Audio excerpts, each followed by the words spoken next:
BLM Kerala Tamil Nadu Pondicherry ഉള്ളൊരു guide വെയറാണ് ഇപ്പോഴും നെഞ്ചിനുള്ളിൽ ഉള്ളത്.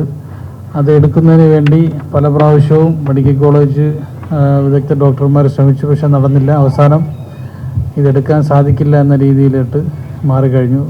ഏകദേശം 3 മാസമായി ഈ എടുക്കാനുള്ള ഒരു ശസ്ത്രക്രിയയ്ക്ക് വിധേയമായി, പക്ഷെ അത് നടന്നില്ല അതിനുശേഷം ഇതുവരെയും സർക്കാരും ആരോഗ്യവകുപ്പോ സുമയമായിട്ട് അല്ലെങ്കിൽ ഈ വിഷയവുമായി ബന്ധപ്പെട്ട് അത് ഇടപെടൽ നടത്തിയില്ല.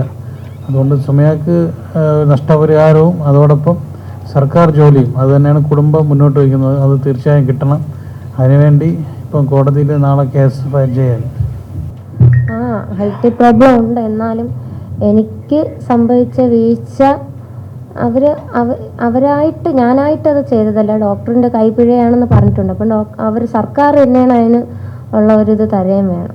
ഡോക്ടർ എനിക്കത് സർജറിയിൽ ഒരു കൈയബദ്ധം പറ്റിയതാണ്, പിന്നെ നിങ്ങൾ ഇതെടുക്കാൻ പറ്റില്ല എന്ന് പറഞ്ഞപ്പോൾ നിങ്ങൾ കേസുമായിട്ട് മുന്നോട്ട് പോകണം എന്ന് ഡോക്ടർ പറഞ്ഞു.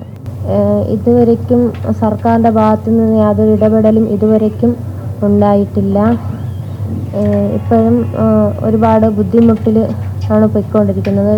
ശാരീരികമായിട്ട് ഒരുപാട് ബുദ്ധിമുട്ട് ഇപ്പോഴും ഉണ്ട്. ഇതുവരയ്ക്കും സർക്കാരിൻ്റെ ഭാഗത്തു നിന്നും യാതൊരു ഇടപെടലും ഇതുവരയ്ക്കും ഉണ്ടായിട്ടില്ല. ആരോഗ്യവകുപ്പ് വീഴ്ച പറ്റിയിട്ടുണ്ടെന്ന് ആരോഗ്യവകുപ്പ് മന്ത്രി കഴിഞ്ഞ നിയമസഭയിൽ പറഞ്ഞിട്ട് പോലും യാതൊരുവിധ നടപടി, അതായത് ഇത് ആരാണ് ചെയ്തെന്നുള്ളത് കൃത്യമായിട്ട് ആരോഗ്യവകുപ്പിന് അറിയാം. പക്ഷേ ഇതുവരെയും ആ ഡോക്ടറിനെതിരെ യാതൊരുവിധ നടപടി എടുക്കാൻ വേണ്ടി സർക്കാരിനോ ആരോഗ്യവകുപ്പ് മന്ത്രി യാതൊരുവിധ ഇടപെടൽ നടത്തിയിട്ടില്ല.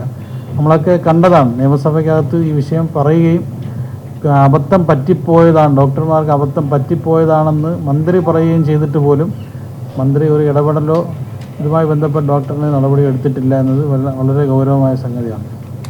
ഇപ്പോഴും ആ ഡോക്ടർ ജില്ലാ ഹോസ്പിറ്റലിൽ ആളുകളെ ചികിത്സിക്കുന്നുണ്ട്.